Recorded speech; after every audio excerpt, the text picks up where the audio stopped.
Ver, ¿me confirman si se puede llegar a captar la imagen? Sí, todo bien, ¿no? Listo, muy bien, excelente muchachos. A continuación, vamos a tener en cuenta, ya en nuestra siguiente referencia teórica, nos vamos ahora con los aportes de Flavel. Este personaje vamos a tener en cuenta que va a llegar a considerar la conciencia ahora de la manera como procesamos la información. Cuando hablamos acerca de la metacognición, el término metacognitivo o metacognición hace referencia al prefijo meta, que significa más allá de, pero también significa conciencia. Por lo tanto, cuando hablamos acerca de la llamada metacognición, se refiere a la conciencia acerca de cómo llegamos a procesar la información, cómo es que nosotros llegamos a elegir nuestros propios recursos para poder llegar a aprender. Entonces, ahí viene el proceso llamado así metacognitivo. Claver entonces a eso le llama el aprender a aprender. ¿Por qué? Porque llegamos a aprender acerca de nosotros mismos. Por eso se le llama de esa manera.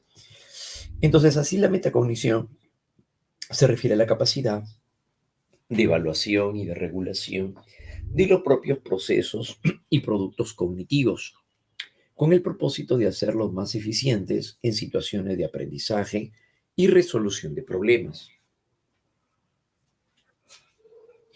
Entonces, así, al momento de referirnos acerca de la llamada metacognición, tiene que ver entonces con la conciencia que tenemos acerca de cómo procesamos. Por ejemplo, un estudiante cuando se da cuenta de que a lo mejor al momento de aprender historia le conviene utilizar una línea de tiempo.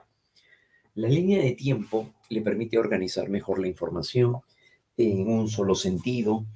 Llega también a poder organizar información en paralelo y la línea de tiempo para el curso de historia le es bastante favorable. Por otro lado, por otro lado,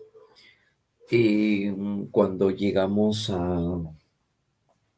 cuando llegamos a aprender a lo mejor literatura, un estudiante dice, yo proceso mejor la información cuando aprendo literatura al momento de hacer cuadros, porque los cuadros a mí me favorecen mucho, organizo mejor la información cuando coloco en los cuadros de doble entrada eh, la obra literaria, la fecha, el autor y el tema o asunto. ¿De qué trata la obra? Entonces yo en vez de utilizar una línea de tiempo, ahí yo utilizo un cuadro de doble entrada. Al momento de aprender biología, lo que hago es reproducir lo que estoy entendiendo, como por ejemplo reproducir el ciclo de Krebs o reproducir la mitosis, la meiosis. Entonces yo reproduzco porque viendo la imagen pues no se me queda, se me olvida la información. Entonces yo retengo, yo proceso mucho mejor la información cuando se da de esta manera. Entonces, cuando nosotros llegamos a darnos cuenta acerca de cómo procesa nuestra mente, es ahí donde estamos llevando a cabo el proceso metacognitivo. Por eso, cuando una persona entonces es consciente e informa a otros de cómo es la actividad que despliega para poder estudiar de modo que le sea posible aprender, entonces ahí está haciendo metacognición. La metacognición, por ende, no solamente se centraría hacia el poder llegar a utilizar algún tipo de estrategia, sino que además es capaz de poder llegar a regular el tiempo, que eso también es parte de la metacognición. El tiempo que yo le voy a dedicar al momento de aprender, cuánto tiempo. Entonces cada uno lo distribuye según lo que ha llegado a entender de sí mismo, ¿no? Entonces, de esta manera, Flavel le da un valor muy significativo, ¿no?, a las estructuras que nosotros construimos también así en nuestra mente. ¿Bien? De esa manera. Por otro lado, las habilidades metacognitivas además se entrenan en un proceso que se conoce como aprender a aprender y se desarrollan también con el hábito de la introspección. Cuando hablamos acerca de la introspección, se refiere hacia la autorreflexión permanente. Entonces, nosotros descubrimos la manera en la cual procesamos mejor la información a través de un proceso metacognitivo, a través de una reflexión, a partir de aprender a aprender. Entonces, a eso justo es a lo que se refiere. ¿Bien? Por ello, entonces, la metacognición, entonces, educa y es aplicable en el ámbito académico con la finalidad de hacer que el aprendizaje se vuelva más consciente y eficaz. Claro. Entonces, uno de los elementos claves de este aprendizaje metacognitivo es porque a través del aprendizaje metacognitivo el estudiante llega a utilizar recursos que le permiten regular su propio entendimiento. Para eso también sirve. Entonces, ¿por qué? Porque no siempre vamos a utilizar la misma forma, el mismo sistema para poder aprender. No utilizamos los mismos sistemas para poder aprender información. Claro, no utilizamos diversas modalidades. Entonces, a eso se refiere. La metacognición entonces nos ayuda a poder graduar, el poder llegar a graduar o utilizar la estrategia más apropiada para poder llegar a procesar la información. Y justamente de eso se trata entonces también. El aprendizaje metacognitivo se va a llegar a desenvolver en ese plano. ¿Ya? Muy bien. Y para ello, ¿qué necesitamos de estrategias? Las estrategias metacognitivas, que por cierto también le van a llamar fases del proceso metacognitivo. Entonces vamos a encontrarnos de la siguiente manera. Un primer plano para ello corresponde a la llamada planificación. El planificar se da el antes. El antes es cuando nosotros programamos qué actividad, qué tarea es la que vamos a hacer, qué objetivo queremos alcanzar, de qué manera vamos a aprender, qué es la estrategia y cuánto tiempo le vamos a dedicar. Entonces, la planificación se centra en poder llegar a programar tarea, estrategia y tiempo, sobre todo esos tres elementos. Hablamos de planificar cuando programamos tareas, estrategias y tiempo. Y es aquí donde nosotros lo distribuimos de la mejor manera. Claro, como por ejemplo, al momento de darme cuenta de que para poder aprender el curso de biología, que para mí es bastante complejo, supongamos, entonces le doy 2 horas y media. A un curso que para mí llega a ser intermedio, le daré pues 1 hora y media. Y el curso que es más asequible, le daré 1 hora. Entonces lo que estoy haciendo es llegar a planificar. El planificar es la programación que nosotros hacemos, ya sea sobre la base de estrategias, tareas o distribución del tiempo. Entonces, por eso significa proyectar los objetivos de aprendizaje, los tiempos a emplear y valorar también el grado de dificultad del contenido y seleccionar las estrategias para poder emplearlo, ¿no? Entonces, la planificación vendría a ser todo lo que sucede antes de poder llevar a cabo una actividad. Todo esto que sucede antes es a lo que se le llama planificación.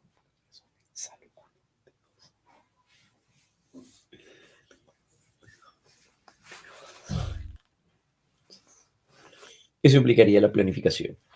La supervisión ocurre en la fase del durante.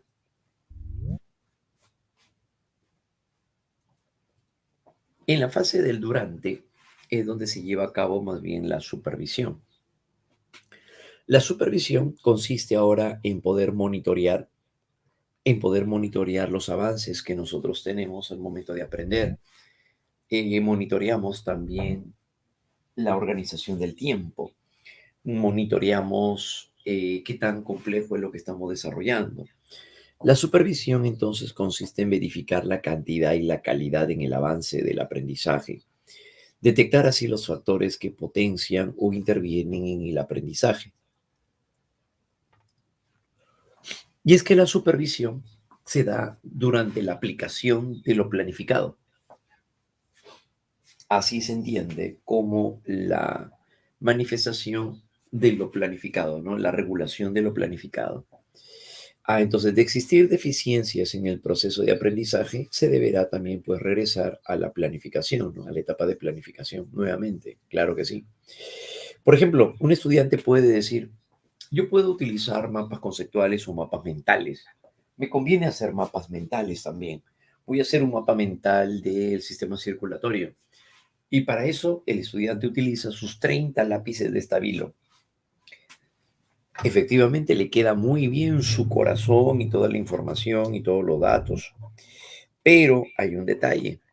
eh, Hay un detalle, se da cuenta que le toma mucho tiempo.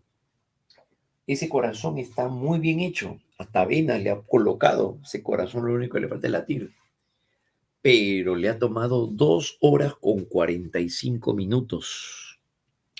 2 horas con 45 minutos hacer ese esquema. Y encima falta repasarlo. La estrategia no es mala. Para aquel que es visual, es muy buena esa técnica. Lo malo está en que le toma mucho tiempo. Y a lo mejor este estudiante dice, y tiempo es lo que no tengo.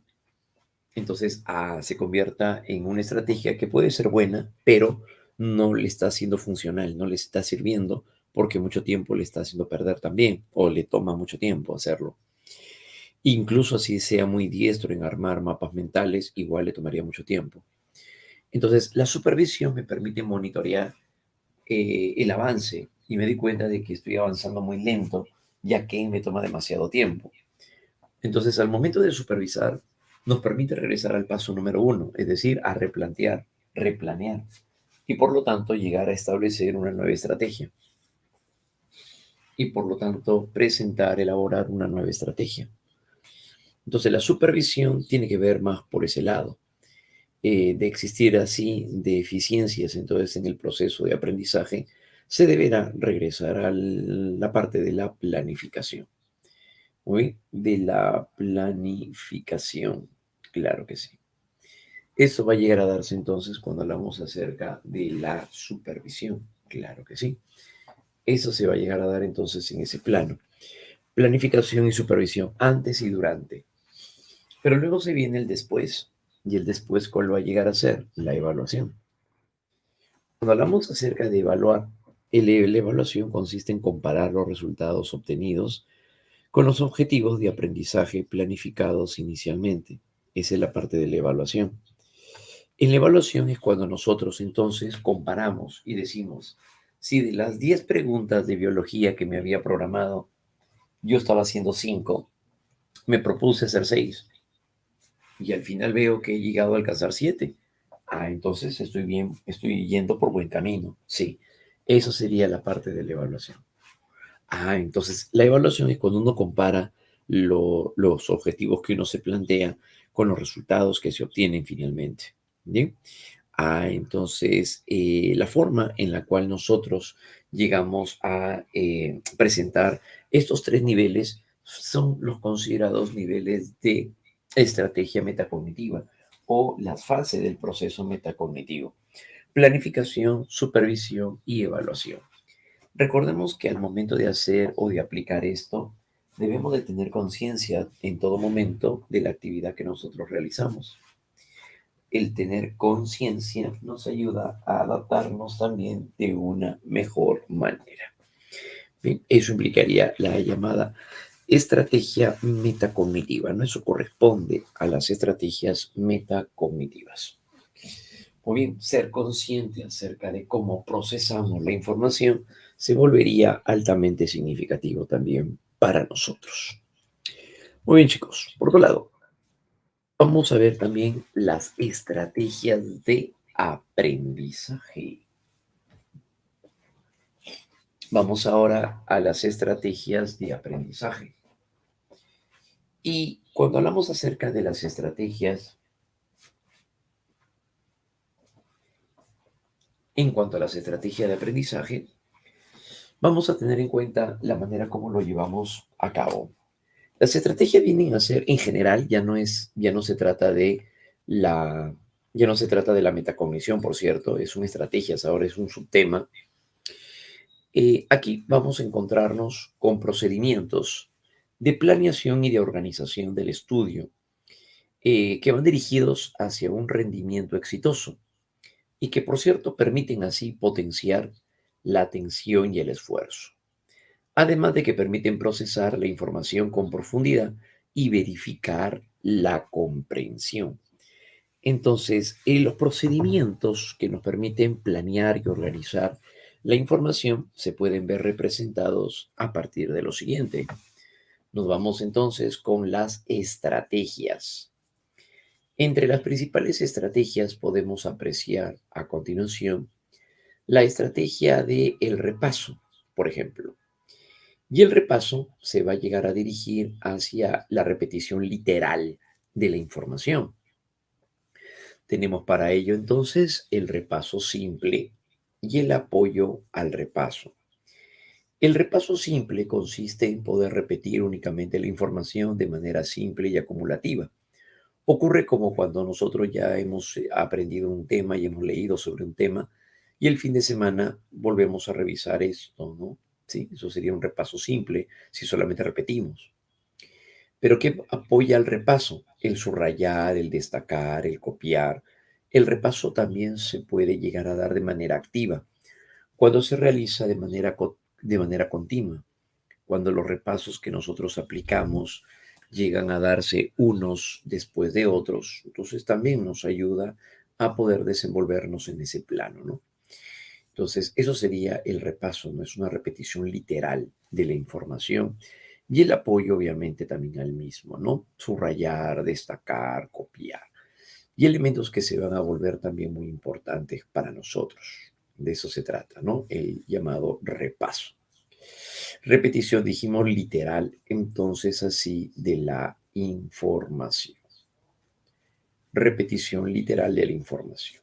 Por otro lado, en cuanto a la elaboración o estrategia de elaboración, vamos a verlo reflejado a continuación de la siguiente manera.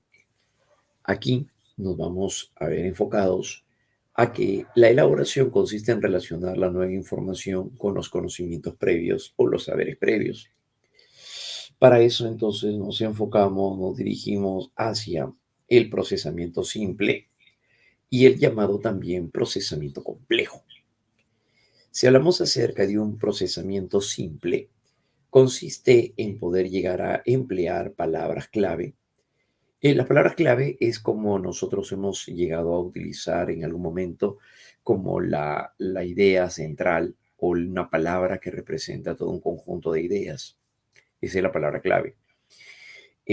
Por ejemplo, si al momento de llegar a repasar o estudiar el psicoanálisis, entonces nosotros decimos palabras clave como por ejemplo infancia, la libido, eh, ello, yo, super yo, mecanismo de defensa, inconsciente, ya todo eso son palabras clave. Muy bien. Rimas, utilizamos imágenes mentales y por otro lado también el parafraseo, que consistirá en llegar a explicar lo que hemos comprendido, pero con nuestras propias palabras. Bien, eso es estrategia de elaboración. Procesamiento simple se le llama, ¿no? Procesamiento simple. Ahí aparecerían estos elementos. En el llamado procesamiento complejo, ahora en el procesamiento complejo, ocurre que se produce la elaboración de inferencias. ¿Qué significa esto? Elaborar razonamientos. Si hubiera pasado esto y aquello, entonces, ¿qué podría suceder de esta otra manera? ¿No? A eso se refiere, ¿no? Estrategias de elaboración, se refiere a eso, ¿no? Procesamiento complejo. Consiste en la elaboración de inferencias, en resumir, elaborar analogías o realizar analogías, metáforas.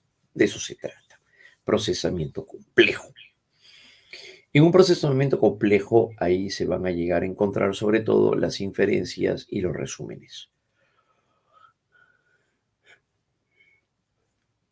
Procesamiento complejo.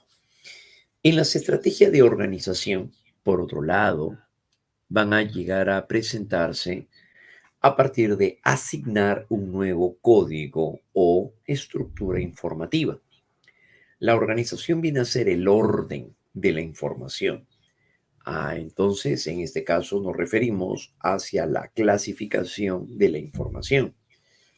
Y en ese sentido que encontramos el uso de categorías y cuadros. Los cuadros aquí pueden llegar a ser no solamente los cuadros sinópticos, aquí también incluso podríamos llegar a citar a los cuadros comparativos o incluso también los cuadros de doble entrada.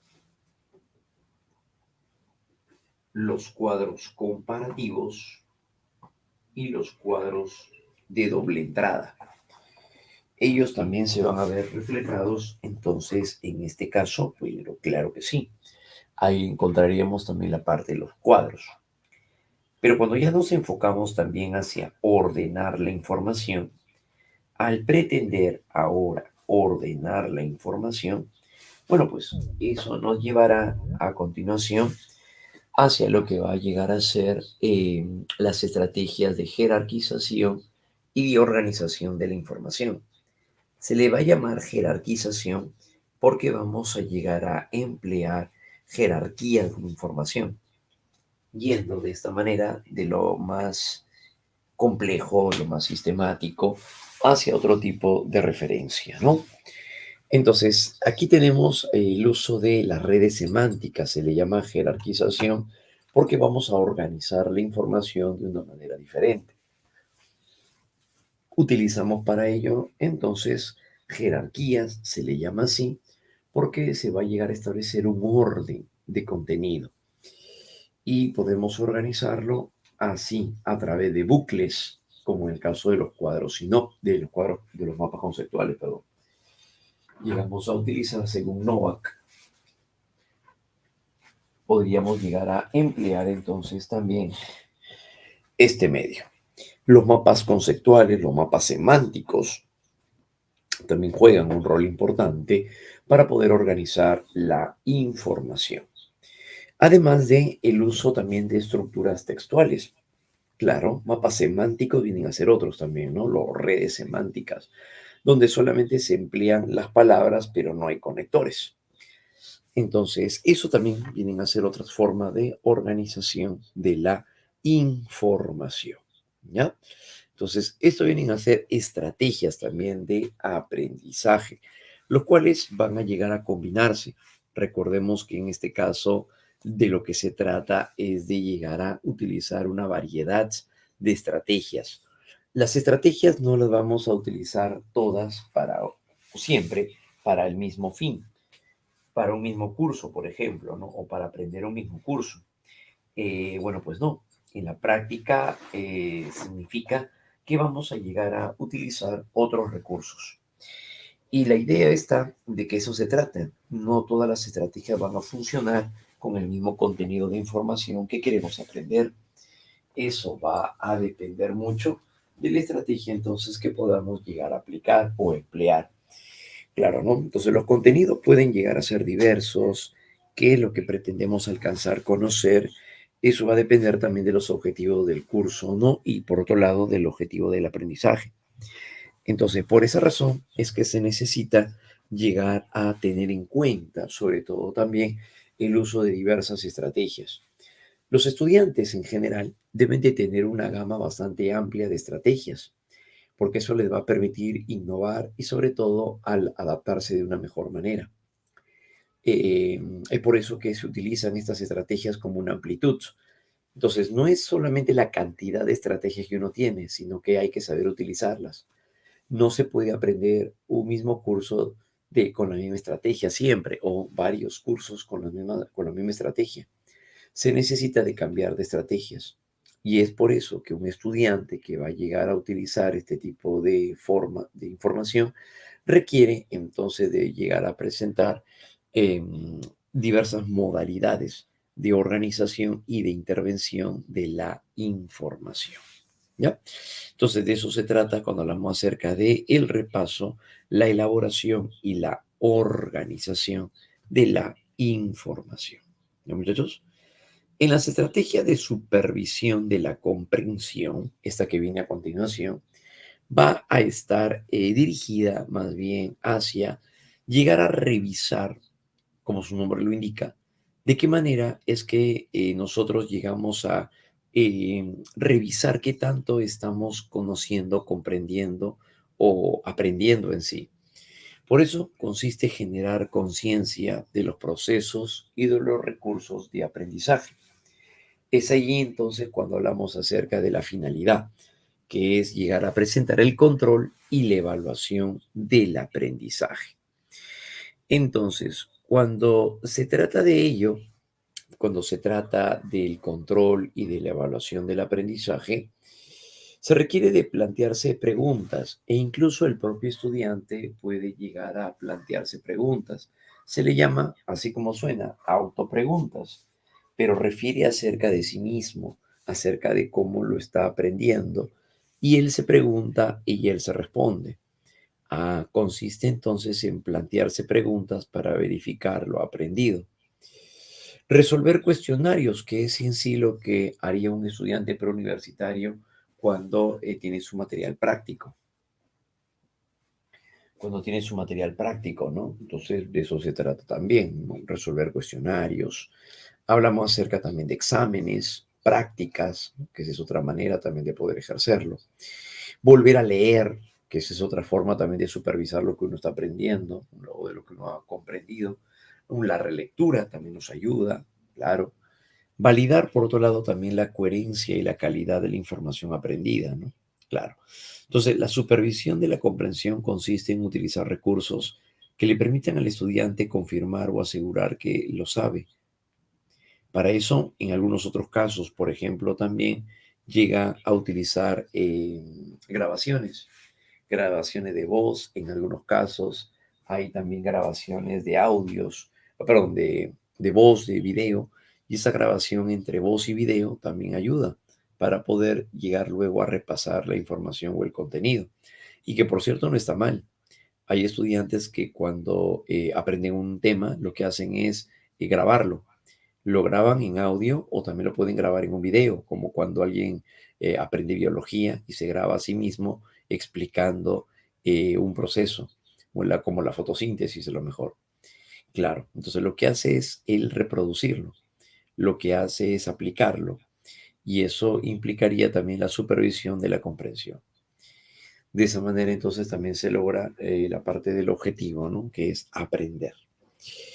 Y por último, y no menos importante, el autocontrol emocional. Este elemento que ya hemos citado anteriormente corresponde a la inteligencia emocional de Daniel Goleman. Es la conciencia del rol de las emociones en el aprendizaje. ¿Qué significa? Es la conciencia acerca de cómo estaría trabajando nuestras emociones en el comportamiento en el ámbito práctico. Entonces, a eso se refiere, ¿no? Se refiere al autocontrol emocional, la conciencia del rol de las emociones en el aprendizaje. Y la finalidad consiste en disminuir las interferencias emocionales. De eso se trata, de disminuir las interferencias emocionales. Y en este caso es donde justamente estaría surgiendo como técnicas, ¿cuáles serían? El control de la ansiedad, las creencias de autoeficacia y el promover la autoestima. Entonces, el autocontrol emocional se refiere a eso. Es más, para Daniel Goleman, uno de los aspectos más importantes que estamos viendo de la información requiere sobre todo también de poder controlar los impulsos. Goleman consideraba de que por más que llegase a, a poder llegar a alcanzar bastante contenido, bastante información, eh, en este caso, a por más que llegue a haber adquirido bastante información o conocimiento, no serviría de mucho si es que no logra el control emocional. Entonces, el control emocional es un elemento muy importante porque nos permite sobre todo llegar a saber cómo discernir la parte del contenido o la información. Entonces, el autocontrol emocional se enfoca hacia eso. Por más que un estudiante entonces haya adquirido conocimiento, información, pero no llega a tener el control de sus impulsos, puede peligrar su desenvolvimiento al momento de resolver problemas. Claro, te puede dificultar su desenvolvimiento en la solución de problemas. Eso es lo que va a suceder. Entonces, el autocontrol emocional sí también va a llegar a ser un elemento clave, ¿no? Para poder desenvolverse también y así de la mejor manera. Entonces, todo esto va a ser muy importante, ¿no? Su participación.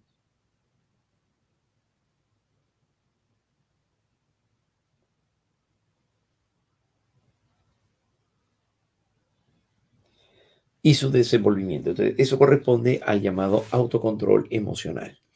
Entonces, este elemento va a ser crucial para poder saber manejar adecuadamente las estrategias aprendidas, como ya lo hemos comentado anteriormente, ¿no?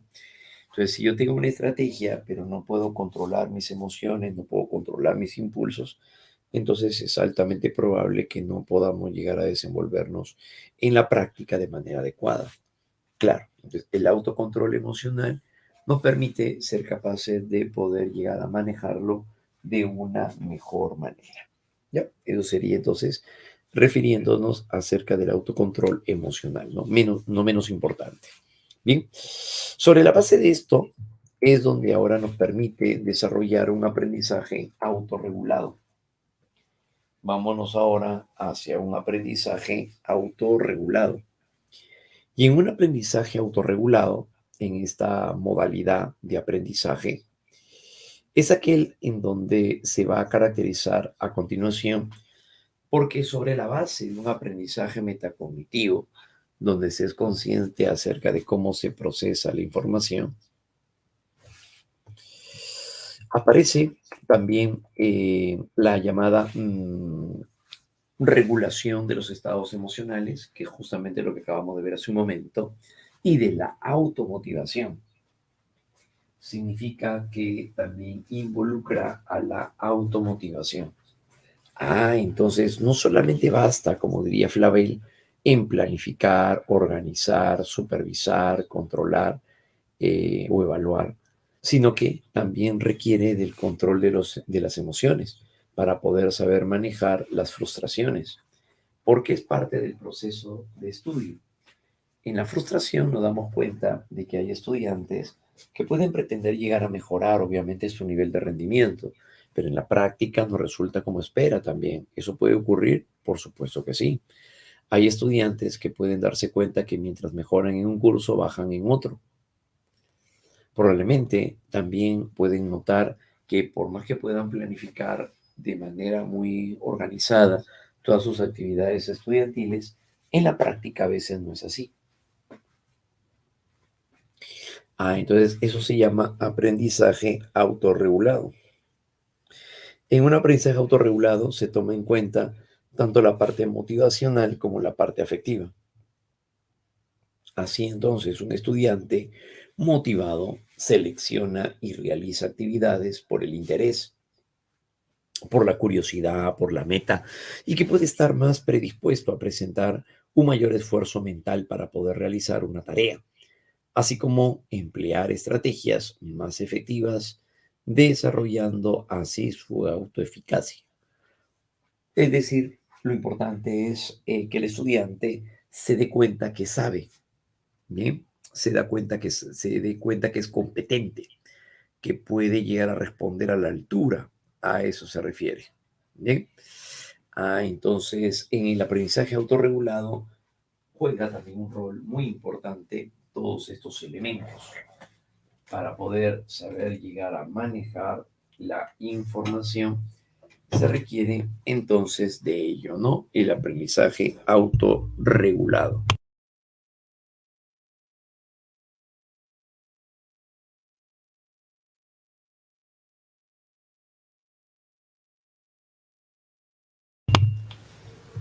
A continuación, en el aprendizaje cooperativo, por otro lado,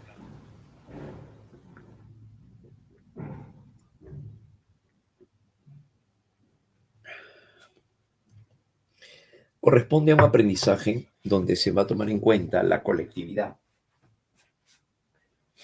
pero no en el sentido como lo entendía, eh, pero no en el sentido en que lo entendía la forma clásica de un aprendizaje. Tal vez a ustedes les ha pasado cuando han estado en el colegio y han llegado a estudiar en grupo o hacer trabajos en grupo. Solía suceder que un estudiante era el que se encargaba prácticamente de hacer todo el trabajo. Y eran cinco, pero terminaba haciéndolo uno solo nada más. Claro, ¿no? Entonces, eso como que no era, pues. Y cogían sobre todo aquel que escribía mejor, el que escribía bonito, era legible, para escribir en el papelógrafo. Pero también el mismo que escribía y había puesto su papelógrafo, también terminaba explicando la clase, ¿no? Exponiendo. Claro, entonces Claro, ¿no? Y decía el grupo, ¿no? Ah, pero si tú ya escribiste, ya sabes de qué se trata, entonces mejor sale a exponer, ¿no? Y los demás no hacían nada, pues. Entonces, eso no es un aprendizaje cooperativo. Un aprendizaje cooperativo se caracteriza porque el sujeto va a llegar a actuar, eh, y en este caso es aquel donde el sujeto llega a dirigir y busca que todos participen cumpliendo algún rol. De eso se trata, que al final todos aprendan, pero siguiendo ciertas pautas. En el aprendizaje cooperativo, desarrollada por Johnson y Johnson, es un método de enseñanza y aprendizaje, la cual es el mismo actúa con los recursos del grupo con el objetivo de poder mejorar el aprendizaje y también las relaciones sociales.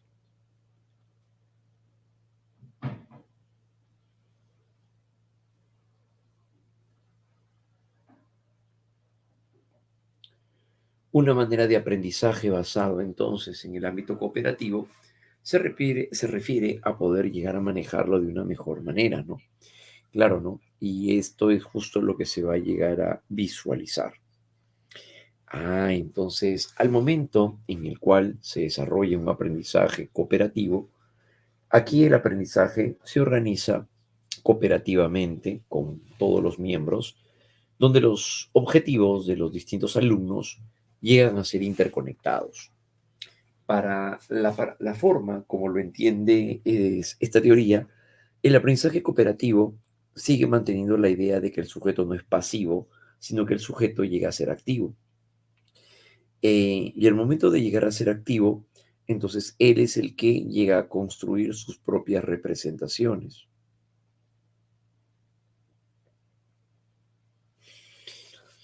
Además que en un aprendizaje cooperativo, todo se enfocaría, todos los miembros que corresponden a este tipo de aprendizaje estarían enfocados, orientados hacia un mismo fin. Claro, ¿no? Entonces, entre las principales características también de un aprendizaje cooperativo,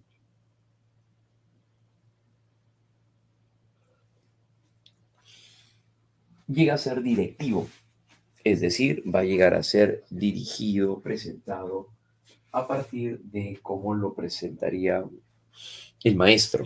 Por eso se le llama directivo, porque se dirige hacia un fin y que es un fin común.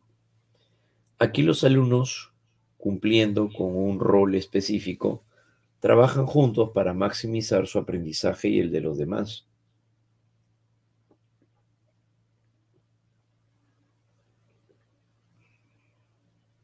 De esta manera, el aprendizaje cooperativo entonces va a llegar a tener una dirección, va a tener un acompañamiento.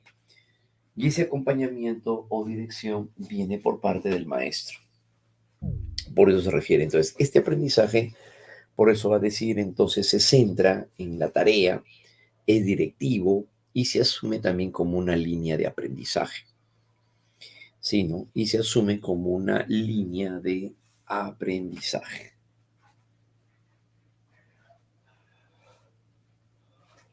como un aspecto clave. Entonces, ahí hablamos de un aprendizaje, pero, como dijimos, cooperativo. Bien, entonces se trataría de eso, ¿no? Entonces, este aprendizaje se centraría de esta manera, ¿no? Entonces, al final, lo que se busca es que todos aprendan, sí. Por ejemplo, un estudiante llega a ser el líder del grupo. Él delega funciones, todos cumplen un rol.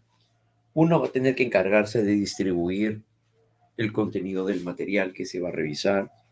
Otro tendrá que medir el tiempo, claro, ¿no? Porque a veces las actividades, por estar pendiente de que salga bien, no controla el paso del tiempo.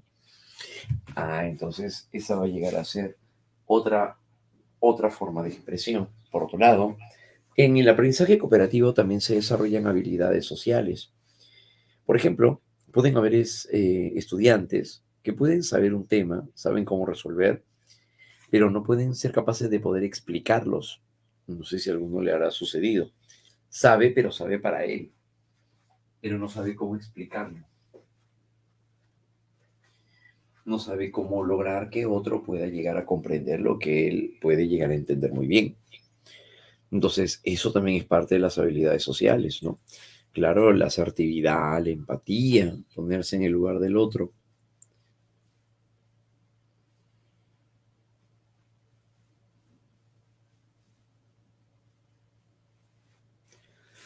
Y en ese sentido, entonces, es donde se presenta un aprendizaje cooperativo.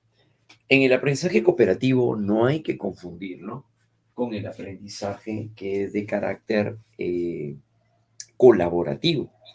En un aprendizaje colaborativo se diferencia del cooperativo porque llega a ser no directivo.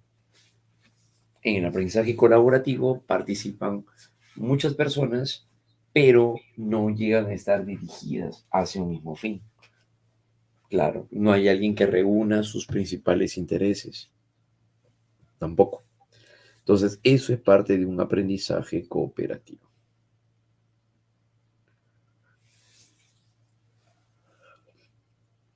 Y en ese sentido, es ahí donde nos encontramos entonces con ello, ¿no? Entonces, el aprendizaje cooperativo va a llegar a ser muy significativo también, en el sentido de que va a favorecerlo.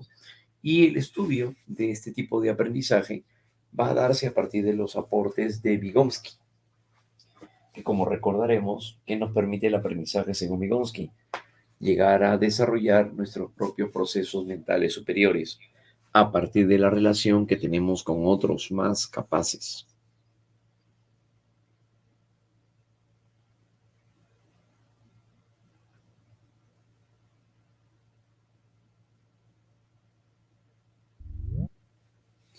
El aprendizaje cooperativo se puede llegar a utilizar también según el nivel de aprendizaje. Es empleado también incluso en la universidad para poder formar grupos y orientados también hacia un mismo fin. Entonces, este se va a llegar a volver un aspecto también importante a considerar.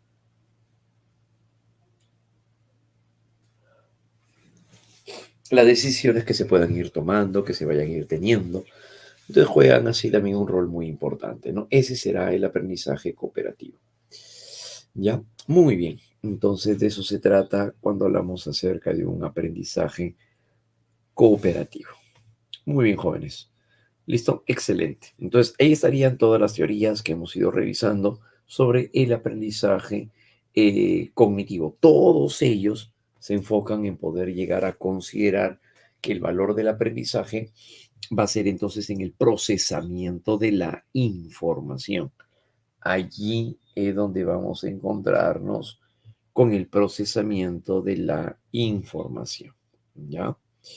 Muy bien, chicos, excelente. A continuación,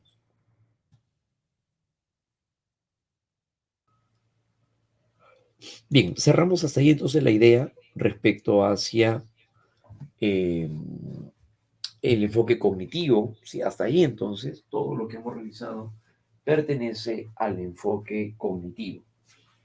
¿Listo? Entonces, después de haber cerrado esta parte de la información, vamos ahora a revisar juntos lo que corresponde a la parte de filosofía. Nos vamos ahora hacia la epistemología.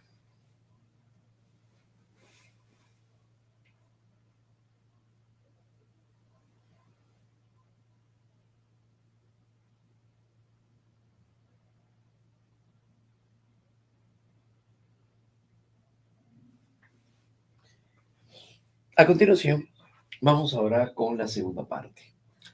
Ya habíamos referido acerca de la epistemología, ya habíamos considerado que el aprendizaje se enfocaba o en el desarrollo del conocimiento científico, se enfocaba hacia el problema de la ciencia, eso hace la reflexología, reflexiona, se pregunta, investiga sobre dos problemas principales en el caso de la ciencia. Por un lado, vamos a tener acerca de la objetividad de la ciencia. ¿Es posible que la ciencia sea totalmente objetiva? Y al decir que y al decir que puede llegar a ser totalmente objetiva, se refiere a que pueda reflejar la información lo más fielmente posible. Entonces se podrá llegar a presentar ello, es lo que viene a continuación. Hablar acerca de la objetividad de las ciencias nos dirige ahora hacia lo siguiente. Algunos sostienen de que es imposible lograr una objetividad absoluta, es decir, que el ser humano es incapaz de representar de manera pura y objetiva la realidad. Lo que nosotros podemos hacer es tener algún acercamiento de la realidad, pero no podríamos tener entonces una certeza completa de lo que van a llegar a ser las cosas. Entonces es incapaz de representar de manera pura y objetiva la realidad, ya que siempre se van a filtrar aspectos subjetivos en el propósito de conocer, incluso en el ámbito académico.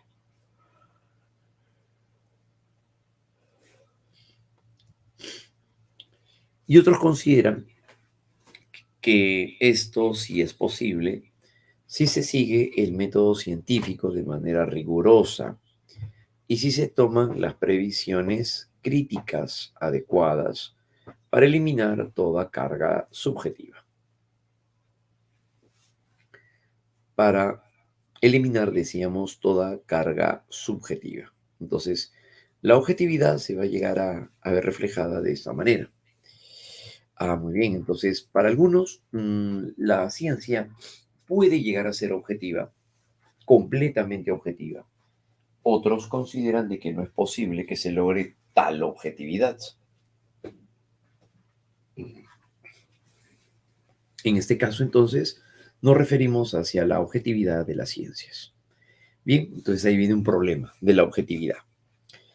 Pero por otro lado, también en el campo de la ciencia se llegó a dirigir hacia otra situación problemática, el llamado criterio de demarcación o problema de la demarcación. Cuando hablamos acerca del problema de la demarcación, es aquí donde se busca llegar a establecer, determinar qué es a lo que le llamaremos ciencia y qué cosa es lo que no podría llegar a ser una ciencia. Al momento de señalar qué es ciencia de lo que no es una ciencia, eso se le llama criterio de demarcación. De esta manera, al momento de señalar qué determina la ciencia, qué define una ciencia y qué cosa no lo haría, a eso nos referimos. En este campo del problema, o en este ámbito del problema, es donde se llega a señalar qué es lo que hace que la ciencia sea ciencia. Y aquí vamos a encontrar diversas referencias, como por ejemplo en el caso de los llamados neopositivistas. El neopositivismo es una corriente filosófica que estaría surgiendo de la influencia filosófica de Augusto Comte, solo que ahora el valor va a recaer sobre la verificación. Para el llamado neopositivismo, o también conocido como el Círculo de Viena, van a llegar a considerar que el aprendizaje más bien va a llegar a el aprendizaje, perdón, en la ciencia o el desarrollo de la ciencia, llegaría más bien a depender, de la verificación, a lo que se le llama por eso el criterio de demarcación. Siendo así, el criterio de demarcación se refiere entonces a la ciencia, ¿no? Eso va a llegar a ser. Y lo que vuelve a la ciencia, ciencia, va a decir esta tesis, pues va a llegar a darse a partir de la verificación empírica. Va a llegar a darse en cuanto a una verificación empírica. Por eso ahí hablamos acerca de un criterio de demarcación. ¿Qué es ciencia de lo que no sería entonces una ciencia? De eso va a depender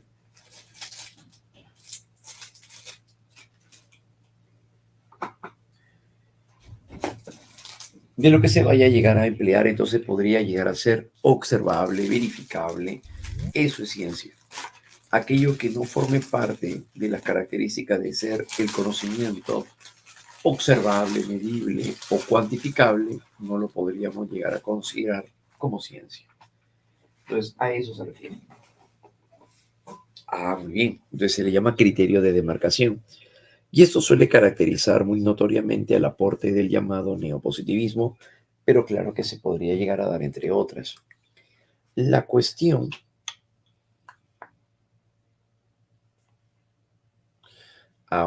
la cuestión que se plantea,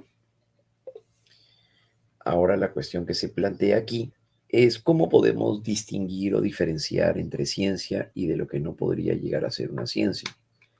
Claro, ¿no? Que es justamente lo que estábamos señalando. Entonces, ¿qué ciencia y qué cosa no podría llegar a ser una ciencia, propiamente dicho? ¿Qué cualidades, qué características se tiene dentro del ámbito de lo que será aquí el conocimiento? Muy bien. Y es ahí donde juega un rol muy interesante los criterios que se van a llegar a emplear. Entonces, ¿qué ciencia de lo que no sería una ciencia? Esto lo va a llegar a definir así.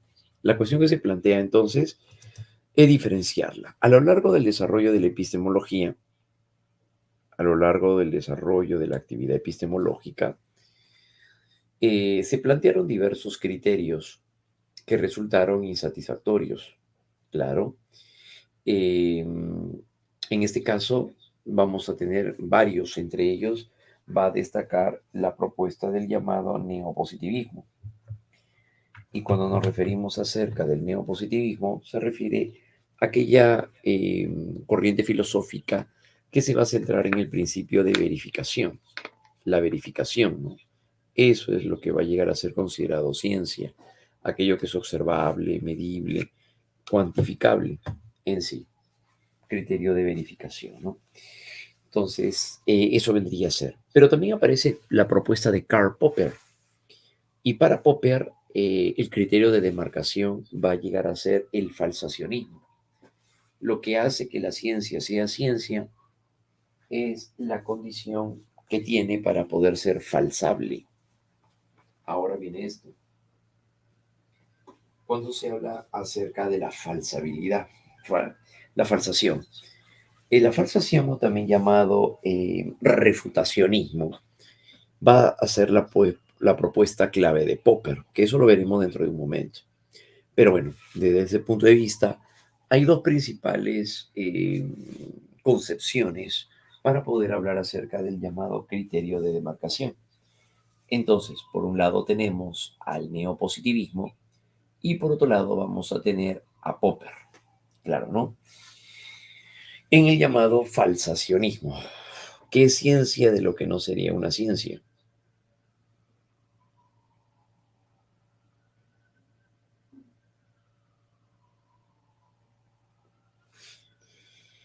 Y en ese sentido, esta sostiene de que solo debe de ser considerada ciencia aquellas teorías que pueden ser refutadas, dice Popper, es decir, que admiten la falsación, mientras que aquellas que no son refutables o falsables no serían ciencia. Se le llama criterio de demarcación. Para el neopositivismo, solo podría llegar a ser considerado ciencia cuando se pretende abordar un conocimiento basado en aquello que es observable, en aquello que es empírico.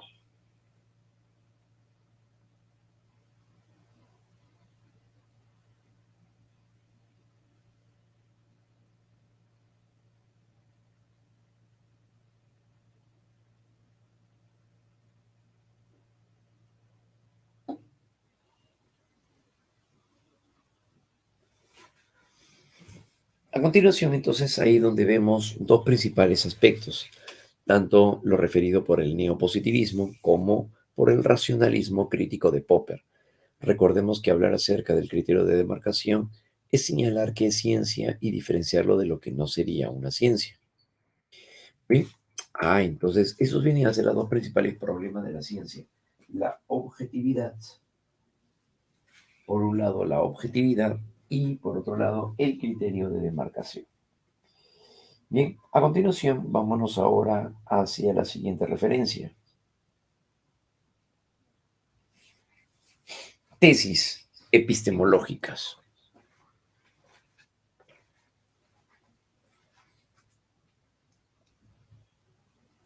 Una de las primeras tesis que vamos a centrar a presentar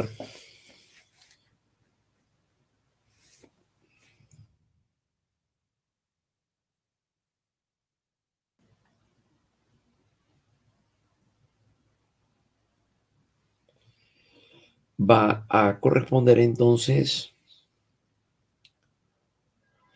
ujú, acerca de el racionalismo crítico de Popper, ¿no? Claro que sí. A ver, a ver, un momentito para ver si es que quería mostrarles. A ver, un momentito, chicos. Quería saber si es que tengo el anterior. A ver, un momentito.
Bien, a ver, ¿se puede captar la imagen?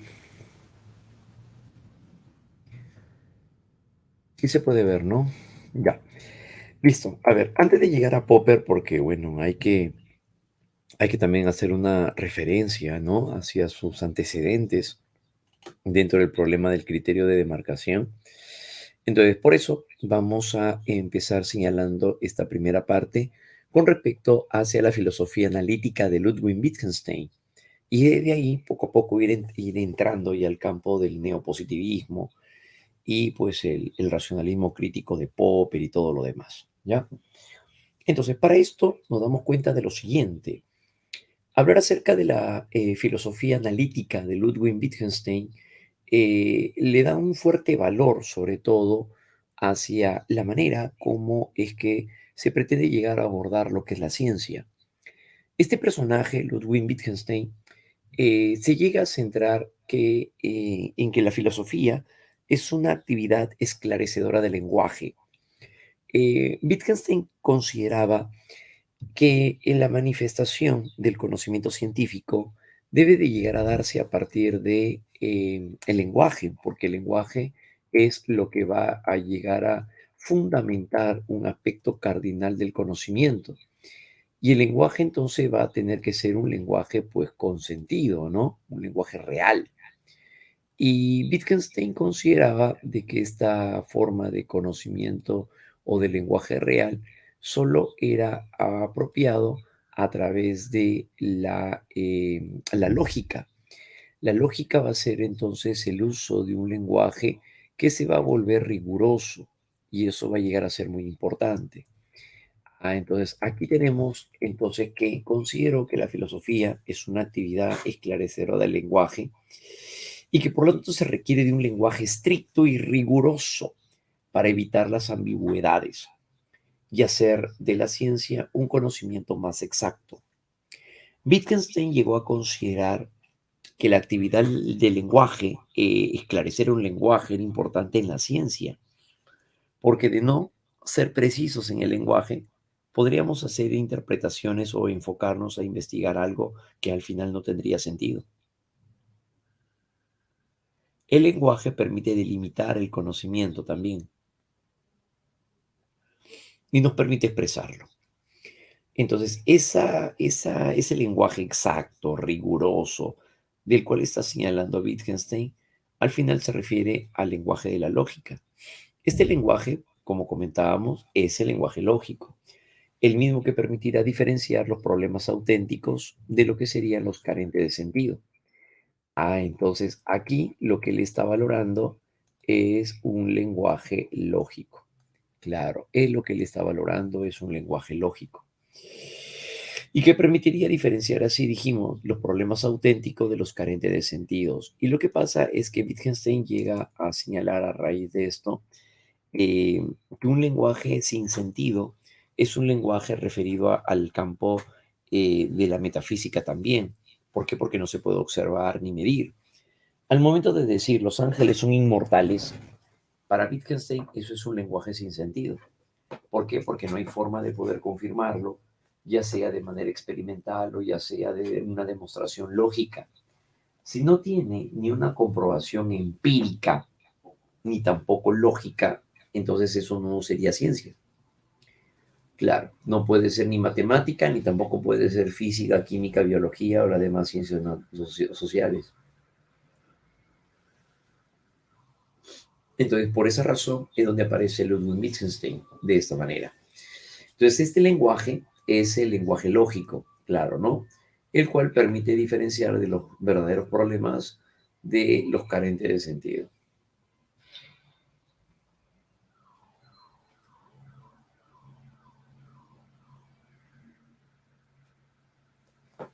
Bien, es ahí entonces donde nos centramos, ¿no? Ahora, Wittgenstein, cuando pretende desarrollar un lenguaje estricto, él decía que el lenguaje estricto es importante porque eso permite evitar las ambigüedades. Y es ahí en donde se centra en el uso del llamado lenguaje lógico, que como ustedes recordarán, ustedes lo han visto seguramente en algún momento, cuando se habla acerca de un lenguaje lógico, ¿a qué se refiere? Ese lenguaje lógico se va a ver reflejado en cuanto a la tabla de verdad. Ustedes han visto las tablas de verdad cuando se llega a utilizar pues el verdadero, verdadero, falso, falso, se termina siendo una tautología o una contradicción. Ya, eso vendría a ser el uso de las tablas de verdad. Y quien creó las tablas de verdad fue Ludwig Wittgenstein. Entonces, en el campo del estudio acerca del lenguaje estricto, el lenguaje lógico, viene con el llamado primer Wittgenstein. Se habla acerca de un primer Wittgenstein que viene a darse como referencia al primer trabajo realizado en la investigación.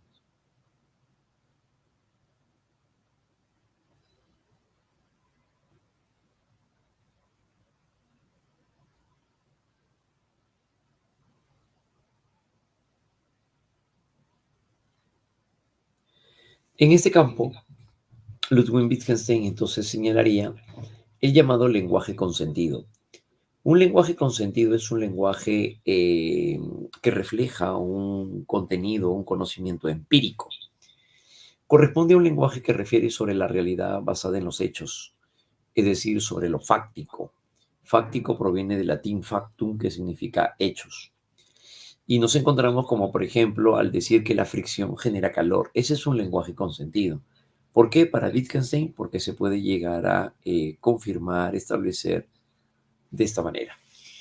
Entonces, ese es el lenguaje consentido, ¿no? Corresponde a un lenguaje que refiere sobre la realidad de los hechos y también sobre lo fáctico. A eso se refiere un lenguaje consentido. Un lenguaje consentido sería los cuerpos se dilatan o los metales se dilatan con el calor. Eso vendría a ser un lenguaje consentido. ¿Por qué? Porque refleja un hecho que se puede llegar a confirmar de manera observable. Muy bien. Y el lenguaje sin sentido, si hablamos acerca de un lenguaje sin sentido, un lenguaje sin sentido viene a ser o corresponde a un lenguaje que no refleja un hecho fáctico y por lo tanto también se puede ver reflejado en lo metafísico. Por eso le llama sin sentido. Como por ejemplo cuando decimos el alma es inmortal. Al decir el alma es inmortal no podemos llegar a contrastar esto de manera empírica, de manera medible. Entonces se convierte en un absurdo el lenguaje sin sentido. Es así que el lenguaje con sentido es lo que puede llegar a verse reflejado en el campo de la lógica. Claro. Entonces, para Wittgenstein, ese sería el punto clave, ¿no? El lenguaje con sentido.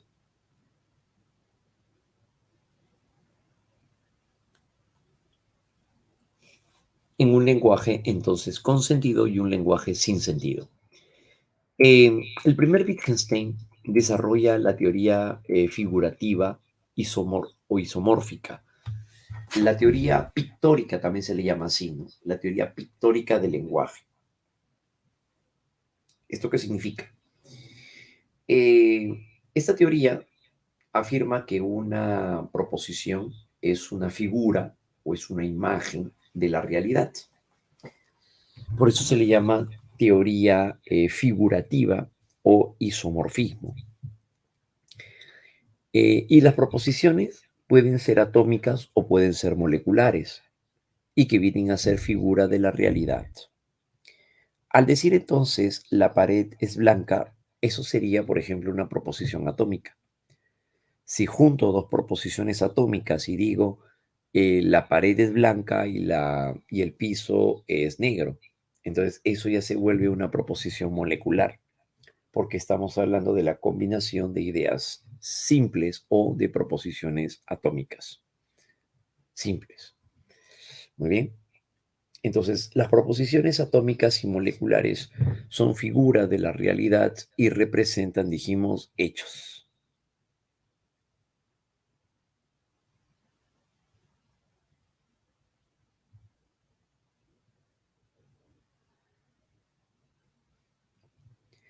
Si la proposición llega a coincidir con el hecho o la realidad, entonces presenta la misma estructura y es a eso a lo que Wittgenstein denomina isomorfismo.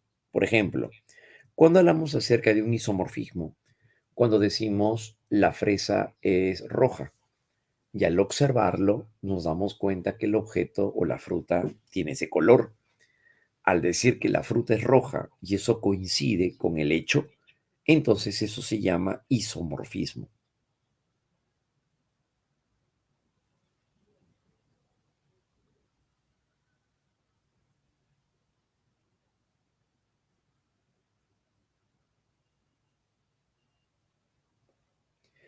En este campo entonces nos referimos al isomorfismo, ¿no? A la coincidencia entre el enunciado, es decir, la proposición, y el hecho real. Ejemplo, la pared es celeste será verdadero si el enunciado coincide con el hecho observable.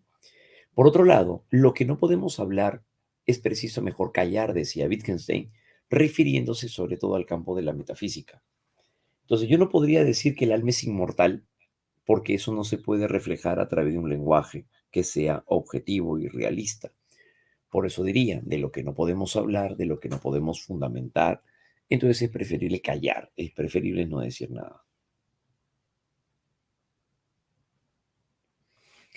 Entonces eso implicaría el isomorfismo. Y Wittgenstein señala dos estructuras, la estructura del lenguaje y que debe de coincidir con la estructura de la realidad. Recuerden que esa es la base del isomorfismo.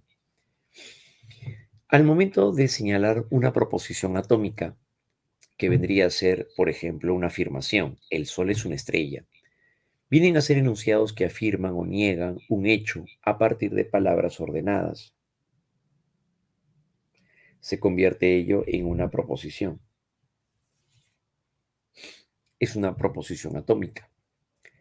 Pero al momento de señalar una proposición molecular, es cuando juntamos más de una proposición o más de una proposición molecular, perdón, más de una proposición atómica.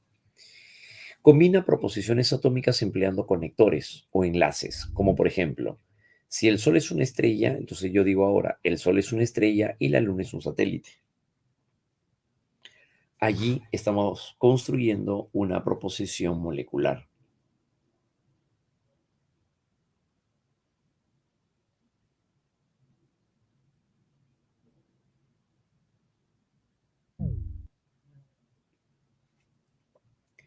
En este caso, ahora, eso es en relación al lenguaje, pero esto guarda una relación con la realidad, ¿sí? Una proposición atómica, al decir el Sol es una estrella, va a llegar a referirse acerca de un objeto, a lo que se le llama el estado de las cosas. Son los objetos de la realidad.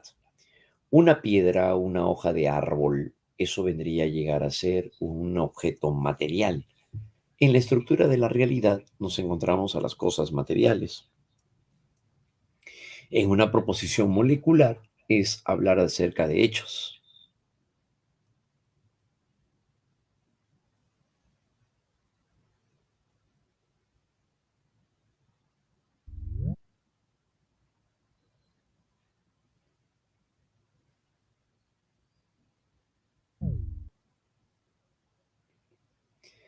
En este caso, cuando nos referimos ahora hacia el estado de las cosas, vienen a ser las cosas materiales.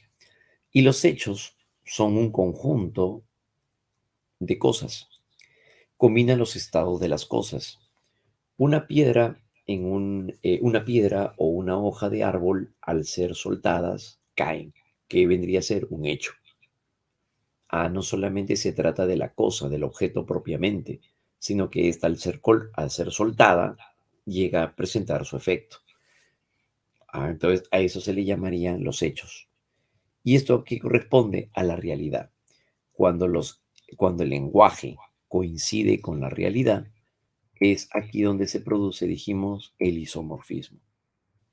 Iso es igual, morfismo es forma, la misma estructura.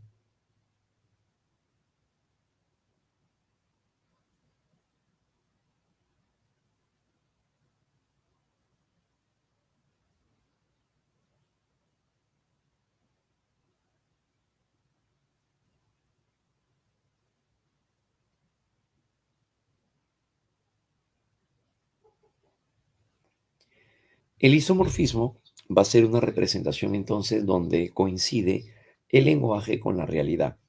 Y eso es importante para la ciencia, sí, porque cuando se llega a describir un hecho, como por ejemplo un eclipse solar, se debe de reflejar lo más fielmente posible lo que estamos viendo al momento de describir.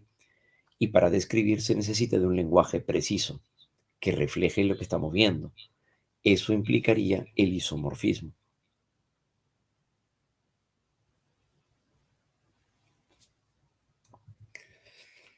En cambio, en el caso del segundo Wittgenstein, ¿qué es lo que sucede?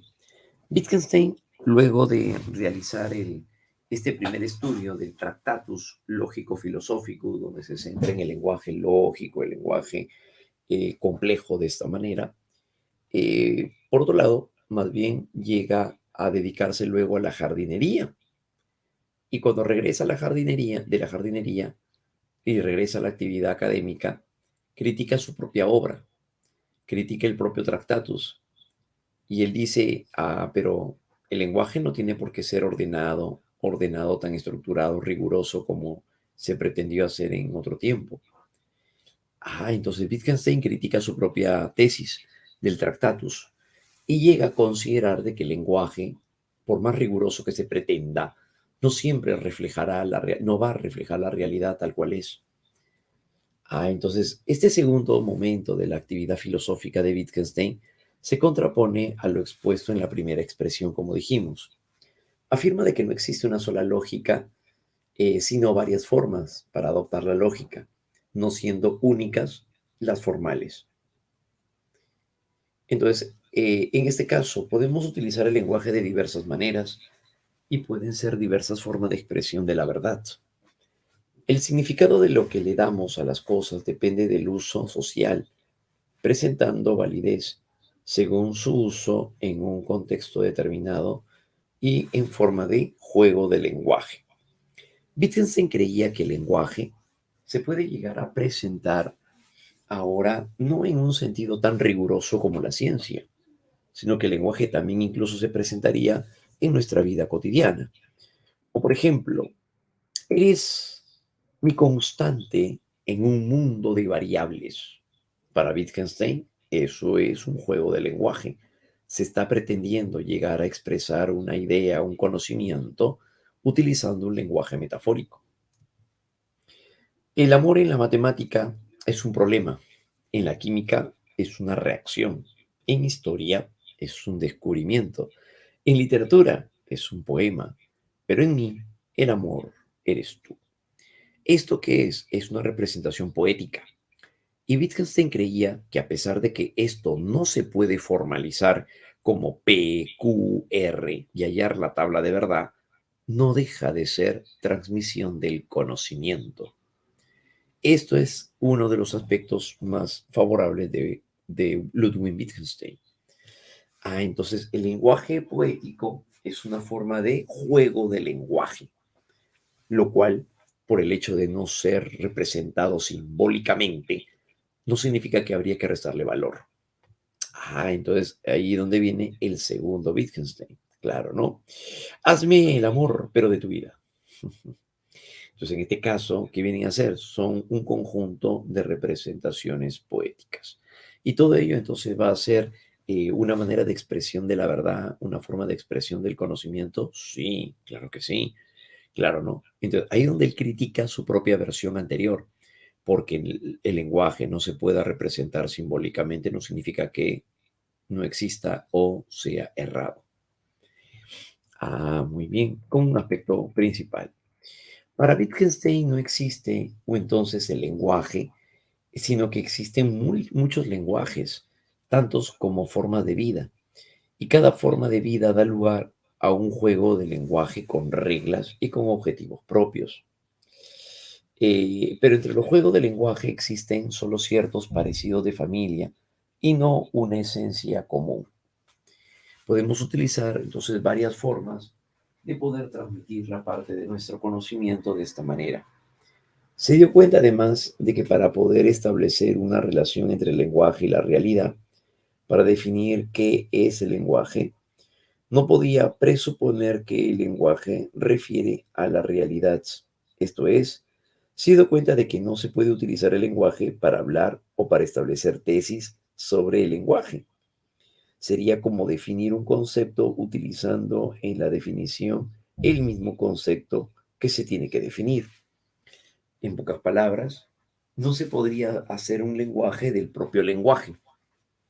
No se podría hablar entonces del lenguaje utilizando el propio lenguaje. A eso se refiere.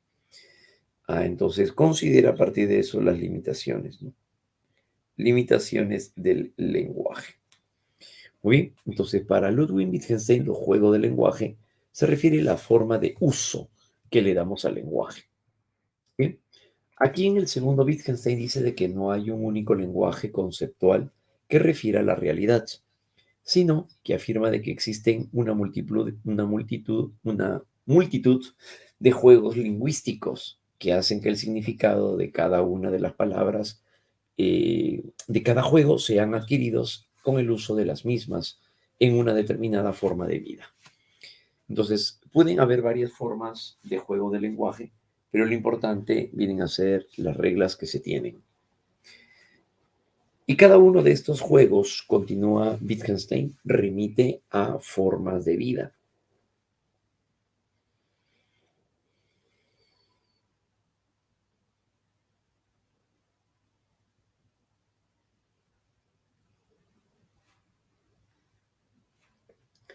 En cada uno de estos juegos, entonces, continúa Wittgenstein, remite a diversas formas de vida.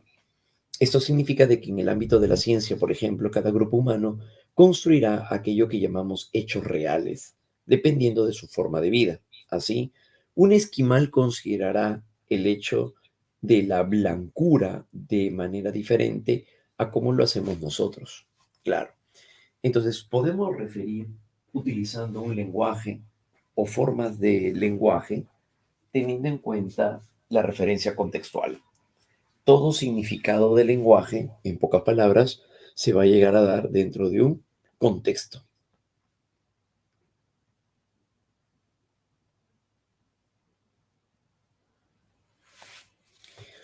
Muy bien. En ese sentido, existen entonces dos momentos en el pensamiento de Wittgenstein. Aquí justamente lo vamos a esclarecer. Denominados el primer y el segundo Wittgenstein. Aunque existen importantes diferencias entre las dos fases de su filosofía, cabe destacar los siguientes elementos. El interés por el lenguaje, que es el estudio de la peculiaridad más básica y de los límites del lenguaje, lo lleva a la comprensión de los límites del sentido y del conocimiento. Para poder llegar a afirmar un conocimiento científico, se necesita sustentarlo sobre un lenguaje. Eso es lo que está queriendo decir. En el caso de la valoración de la filosofía, nos damos cuenta de que tanto en el primer como en el segundo Wittgenstein encontramos tres ideas siguientes. La filosofía no puede ofrecernos una descripción con sentido de la realidad. ¿Por qué? Porque solamente la refleja, pero no nos dice lo que es realmente. La metafísica es producto de confusiones lingüísticas, de formas incorrectas de reunir conceptos en una proposición, y la auténtica filosofía debe delimitarse a establecer el ámbito de lo que puede decirse, como en el ámbito del sentido. Es decir, el lenguaje debe de reflejar lo que está señalándose como parte de la realidad del contenido. El lenguaje es una pieza clave para poder transmitir entonces el verdadero conocimiento.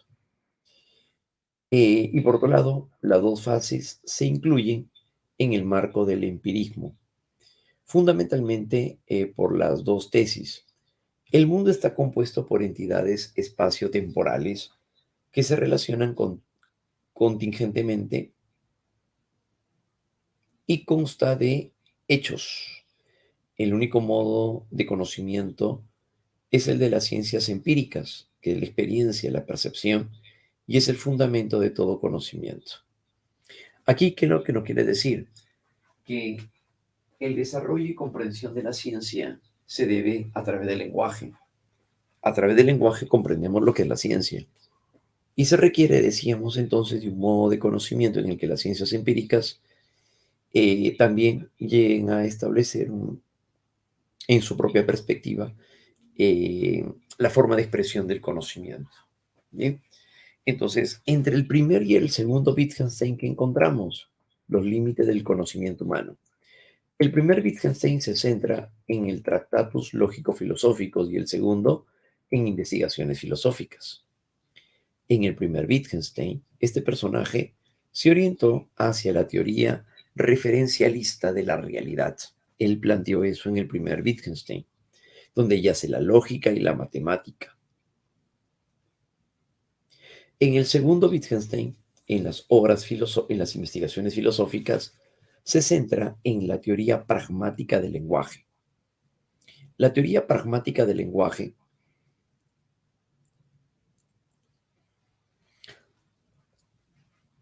se reflejaría como el uso del lenguaje.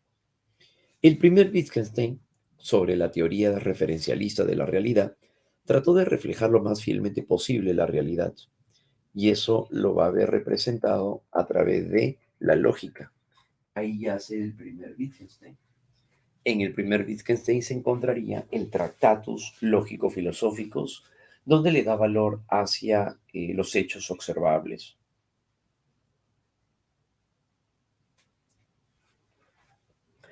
En cambio, en el segundo Wittgenstein se centra en los juegos del lenguaje, por eso se llama teoría pragmática del lenguaje.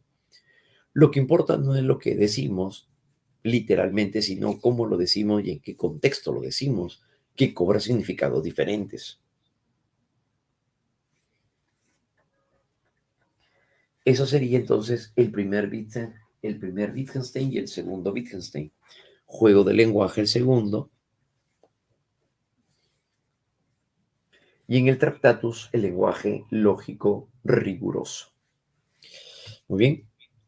Hasta ahí entonces Ludwig Wittgenstein nos dice que el valor de la ciencia recae sobre el uso del lenguaje,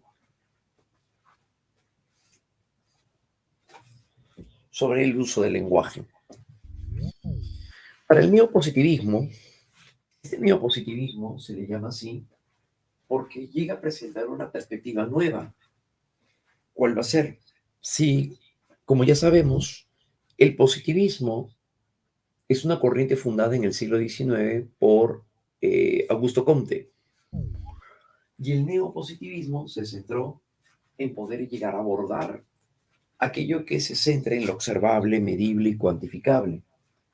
Claro, el neopositivismo tiene una gran influencia por parte de las ciencias naturales, como la física, la química y la biología.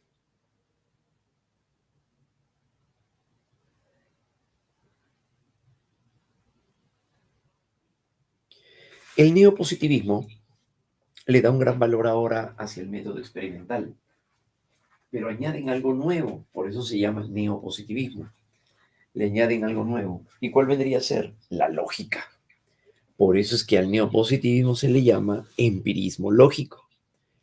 Y esta surge a partir del Círculo de Viena en 1929. Se juntaron diversos lógicos, matemáticos, entre otros, para poder definir qué es ciencia de lo que no sería una ciencia.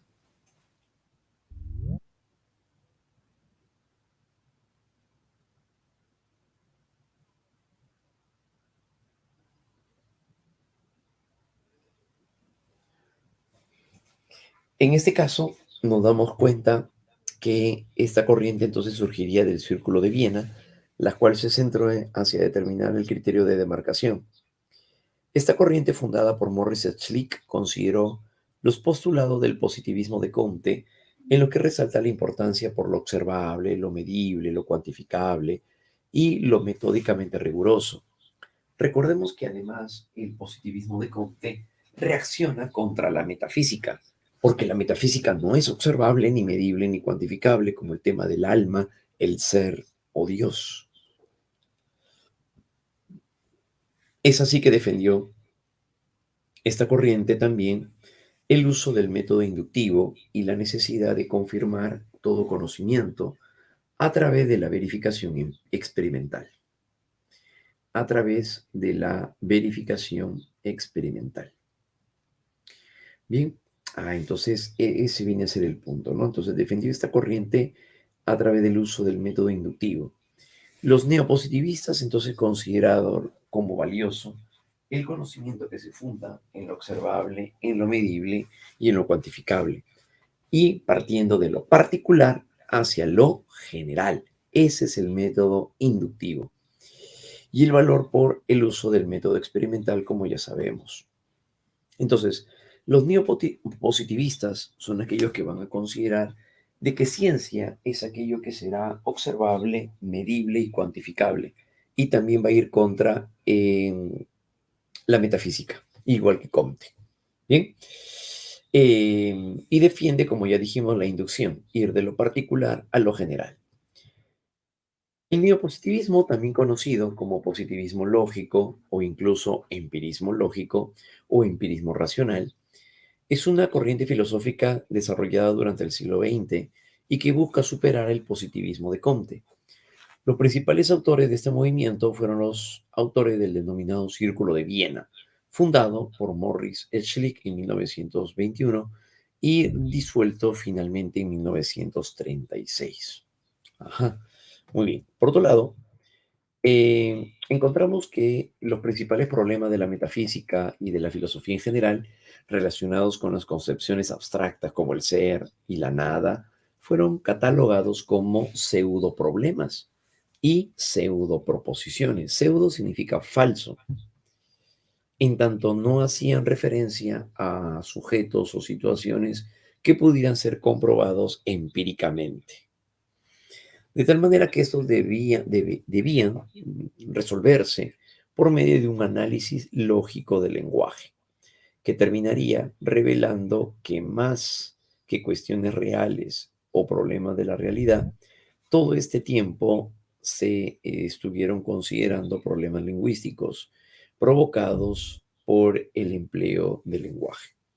Entonces, el lenguaje se va a volver un tema muy importante para poder llegar a esclarecer también el conocimiento real. Y eso lo valora el neopositivismo. El neopositivismo valora principio de verificación, el método inductivo y por otro lado también el esclarecimiento del lenguaje.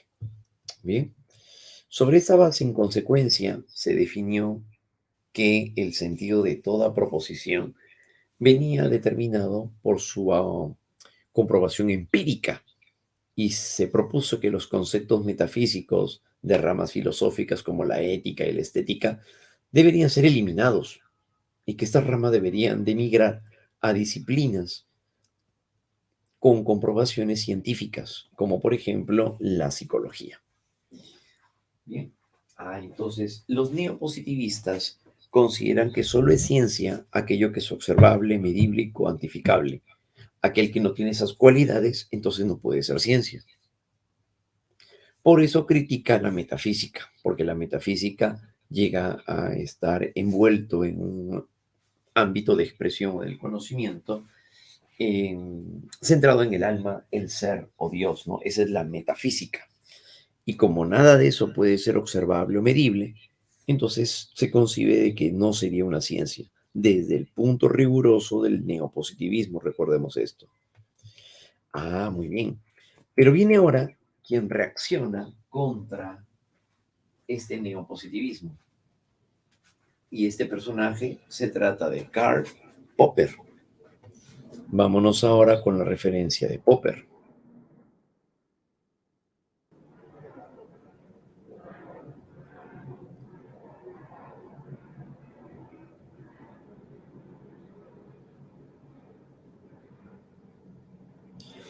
En la propuesta de Popper, entre sus principales obras, La lógica de la investigación científica, La sociedad abierta y sus enemigos, Conjeturas y refutaciones, Popper nos llega a afirmar una respuesta contraria a la del neopositivismo.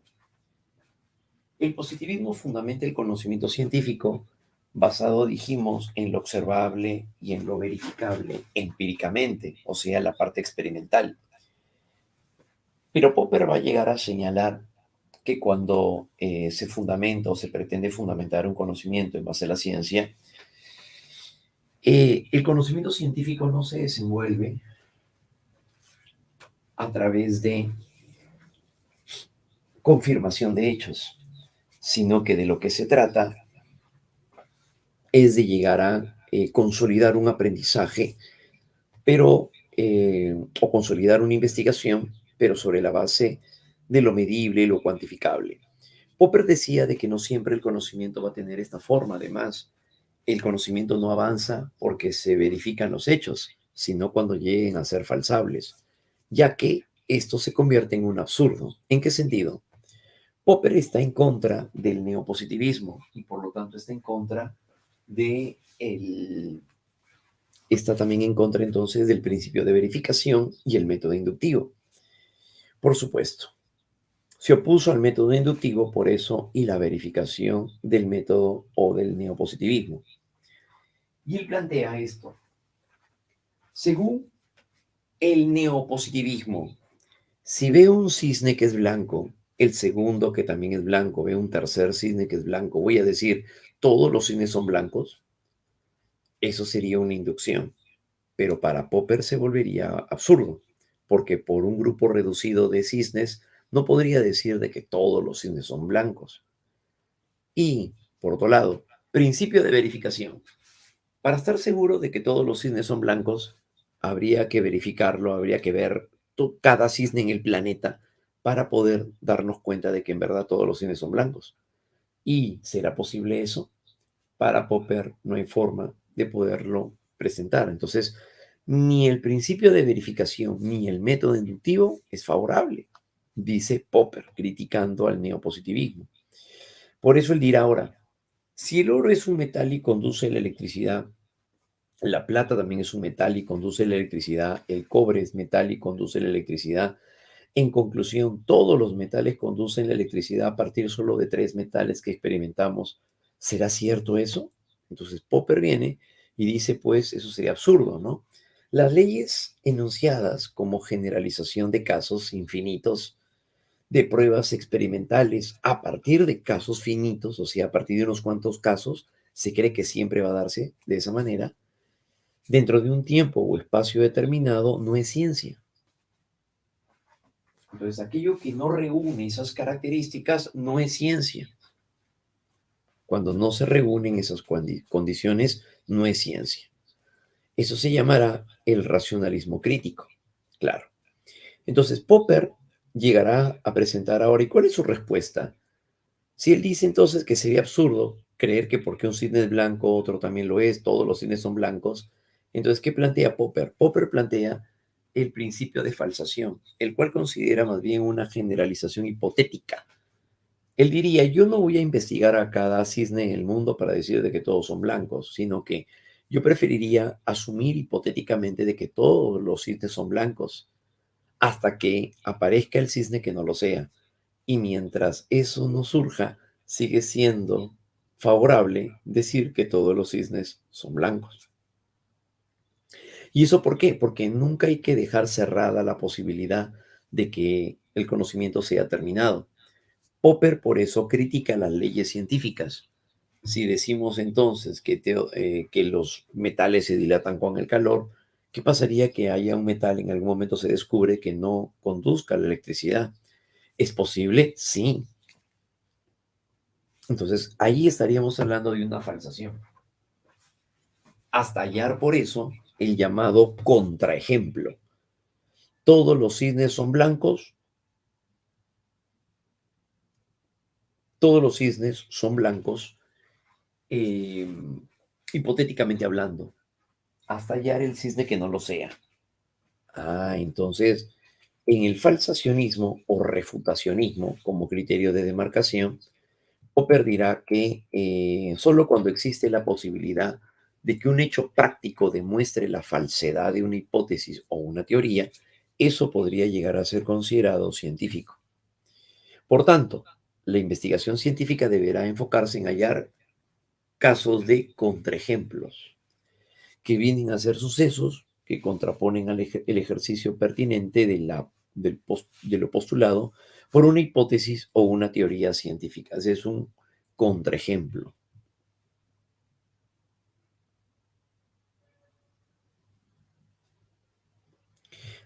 Es necesario hallar contraejemplos. Una situación práctica, por ejemplo, ¿cuál sería? Cuando llegamos a experimentar lo del COVID. Cuando se encuentre una vacuna, el neopositivismo dirá, mientras más casos se tengan confirmado de aplicación de la vacuna, mucho mejor. Popper diría, no, me interesa no cuando se confirme cada vez más de que la vacuna le hace bien a la mayoría. A mí me interesa hallar a aquel que no le haga bien. Y en algún momento se descubre que hay una persona que utilizando el mismo fármaco le cae mal. Eso, de alguna forma, se entendería como favorable. ¿Por qué? Porque con esa persona se empieza una nueva línea de investigación. Entonces, de tal manera que al momento de llegar a presentarse un contraejemplo, es hallar el hecho que contradiga la afirmación inicial. Ese es un contraejemplo. Entonces de esta manera, para Popper, entonces hallar contraejemplos significaría hallar versiones o situaciones que contradigan lo afirmado inicialmente. Claro, y mientras eso no suceda, Popper le llama, estamos en un estado de satisfactoriedad relativa.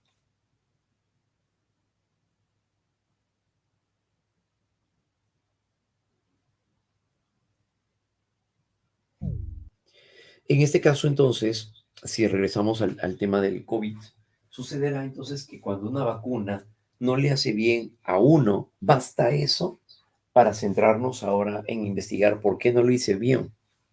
Al determinar por qué no le hizo bien, estamos mejorando también la ciencia.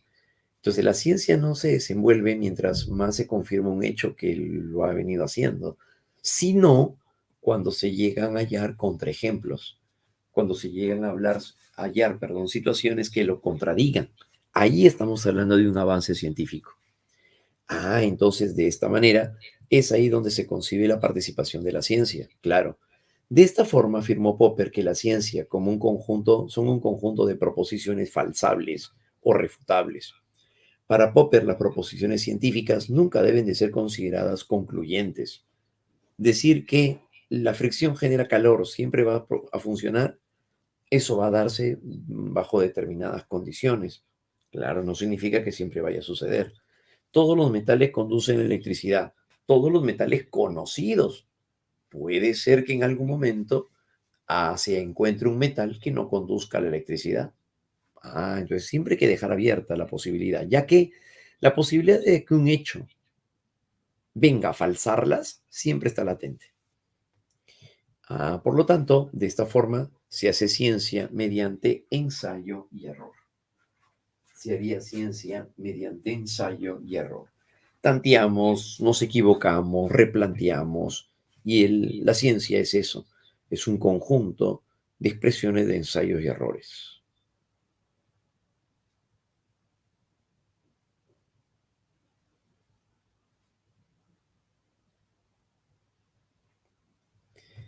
Muy bien.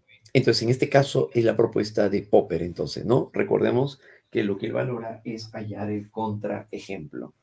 Es hallar el contraejemplo. Muy bien. Entonces, en el progreso de la ciencia, como lo señala Popper, para Popper, cuando una teoría resiste las diversas refutaciones, no indica un progreso en sí, sino una satisfactoriedad relativa, que es lo que comentábamos hace un momento. Si la prueba de la vacuna contra el COVID le hace bien a uno, a dos, a tres, a cuatro, a cinco, bueno, hasta ahí no estamos encontrando ningún contraejemplo. Eso se llama satisfactoriedad relativa. Hasta que alguien se pone mal con esa vacuna. Ahí está surgiendo el contraejemplo. Claro. Y la investigación se sigue manteniendo. De esta manera, siempre se deja la posibilidad de que un problema genere nuevos problemas. Y a esto sí le podemos llamar progreso. Cuando la ciencia empieza en problemas y termina en problemas, eso es avance científico. Bien, para Popper eso vendría a ser entonces la ciencia, ¿no? ¿Correcto? De esta manera. Pero también tenemos el relativismo epistemológico de Thomas Kuhn, autor de la Revolución Copernicana y la estructura de las revoluciones científicas. En este detalle nos encontramos con que para Thomas Kuhn la ciencia opera bajo ciertos paradigmas. Un paradigma va a ser un modelo científico. Por ejemplo, si a un paciente le diagnostican diabetes, se debe de seguir un tratamiento. Ese tratamiento sería parte de un paradigma. Claro, un paradigma reúne un conjunto de teorías y estrategias orientadas hacia explicar y solucionar problemas. Un rasgo característico entonces de su teoría es la importancia que le atribuía al carácter revolucionario del progreso científico, en la que una revolución supone el abandono de una estructura teórica y la sustitución por otra. ¿Ya? Y por acá encontramos y la sustitución por otra. Eso es lo que vamos a llegar a encontrar, ¿no? Y la sustitución por otra, incompatible a la anterior. Para Thomas Kuhn, entonces, otro aspecto muy importante en su propuesta reside en el papel capital que desempeñan las cuestiones sociológicas inherentes también a las comunidades de investigadores. Se centran también en poder valorar qué es lo que realizarían otros en su investigación. En la estructura de Kuhn, conocida como el desarrollo del pensamiento humano, se siguen las siguientes fases. Al pretender abordar el estudio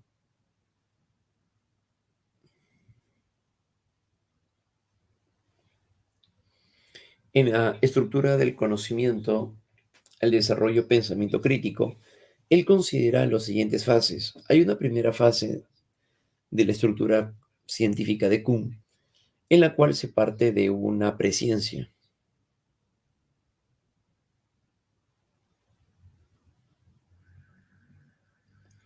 La presciencia corresponde al conocimiento desorganizado y que precede a la formación de una ciencia estructurada, pues carece de un marco teórico conceptual y aquí no hay un consenso. Por ejemplo, cuando se llega a desarrollar la pandemia en el 2020, no se sabía cómo funcionaría, cómo actuaba el virus, qué atacaba y qué daños provocaba o generaba. No se conocía mucho acerca del virus. Eso se llama presciencia. Hasta que luego de una u otra investigación se llega a utilizar referencias para evitar el contagio, entre otras, que se ha creado un paradigma. Un paradigma es un modelo a seguir y al momento de plantearse se produce una ciencia normal. Consiste en el desarrollo de la actividad científica según lo establecido por una comunidad científica bajo el soporte de un paradigma. Bajo el soporte de un paradigma. Esto corresponderá hacia la llamada ciencia normal. Eso es la ciencia normal. Por otro lado, la ciencia normal es el aporte, es el desarrollo de esta forma de conocimiento, es la ciencia normal. La ciencia normal es el desenvolvimiento de una ciencia utilizando un paradigma, como por ejemplo la diabetes, decíamos, sigue un tratamiento. Ya, eso es ciencia normal, porque lo hace mediante un paradigma. Pero supongamos que ese tratamiento no le hace a un paciente favorable. Uy, entramos a un proceso de crisis. La crisis es el estado en el que el paradigma vigente no es capaz de solucionar una anomalía o problema científico. Entonces, el tratamiento de la diabetes está funcionando bajo un paradigma, pero a un paciente el tratamiento no le está haciendo bien, crisis, algo está pasando. Entonces se revisa, se estudia y surge un estudio que señala de que este tipo de paciente ahora no solamente no es conveniente utilizar este tipo de tratamiento a menos que se alivie primero su problema cardíaco, supongamos. Entonces eso se descubrió. ¿Eso qué es? Eso vendría a ser un nuevo paradigma. Sí, se llama ciencia revolucionaria. La ciencia revolucionaria es el planteamiento o sustitución del antiguo, del antiguo paradigma a partir del nuevo paradigma capaz de resolver las anomalías que el anterior paradigma no podía. Eso se llama revolución científica. Es el estado en el que el nuevo paradigma reemplaza al anterior, resolviendo problemas que el primero no podía. A eso se le llama revolución científica. Entonces aquí, cuando ahora se pone en vigencia este nuevo tratamiento, entonces surge ya la nueva ciencia normal. Es el desarrollo presente de la ciencia a partir de la comunidad científica sobre la base del nuevo paradigma. El nuevo paradigma. La aplicabilidad, la reacción de este nuevo paradigma, eso es la nueva ciencia. Sí, de esa manera. ¿Ya? Muy bien. Entonces, en este caso se daría, por supuesto. ¿Quién llegó a hacer el primer trasplante de corazón? Como ustedes lo recordarán, eso ocurre con Christian Barnard. Él realiza el primer trasplante de corazón. Este personaje hasta antes del primer trasplante, desarrolló una presciencia. No sabía de qué se trataba tal o cual enfermedad. Luego se descubre un paradigma, ciencia normal, se trataba ese problema del corazón con ese paradigma, hasta que alguien llega, o mejor dicho, hasta que hay un problema que no tiene solución aún, momento de crisis. Utilizando ese paradigma no se soluciona el problema cardíaco de este paciente. Habría que indagar y presentar un nuevo modelo. Y se descubre de que hay pacientes que pueden tener tal o cual problema en otro campo del organismo, y se genera o se forma un problema, ¿no? Crisis. Se reemplaza con un nuevo paradigma y ahora este nuevo paradigma ayuda a que la persona tenga una mejor calidad de vida. Al hacer el primer trasplante de corazón, se replicó varias veces hasta que se asume que llegó a operar, a ser operable.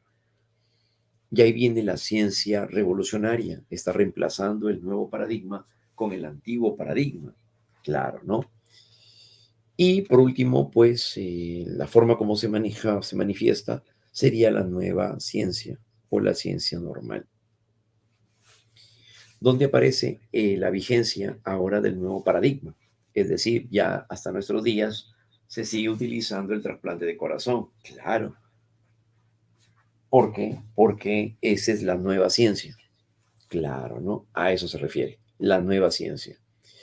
Entonces, cuando hablamos acerca de un paradigma viene a ser un conjunto de teorías, métodos y técnicas que sirven de modelo para poder ser empleadas y solucionar problemas.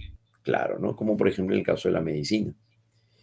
Y la ciencia normal corresponde a la actividad vigente por parte de la comunidad científica que, empleando un paradigma determinado, resuelve problemas. Eso es una ciencia normal, una ciencia que está basada en el uso de recursos, artilugios. Esa es una ciencia normal. De eso se trataría una ciencia normal. Bien, el uso de un paradigma.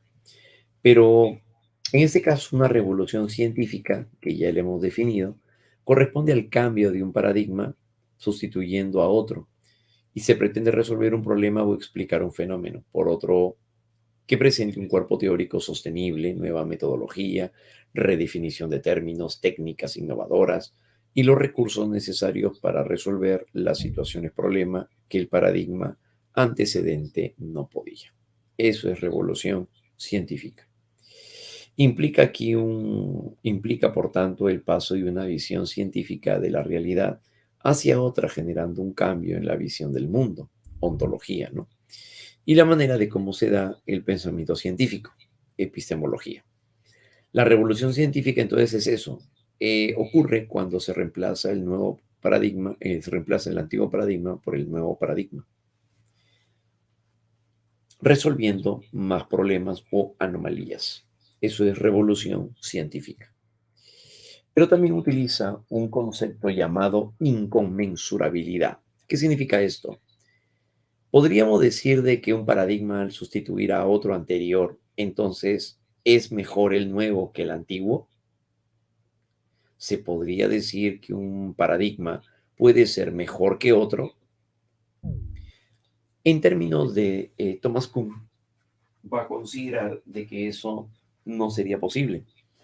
Es como decir entonces, si Aristóteles, comparando a Aristóteles con Isaac Newton y Albert Einstein, ¿podríamos decir que Newton fue mejor que Aristóteles? ¿O decir que Albert Einstein fue mejor que Newton? Pues claro que no, porque presentaron paradigmas distintos en épocas diferentes. Eso es inconmensurabilidad.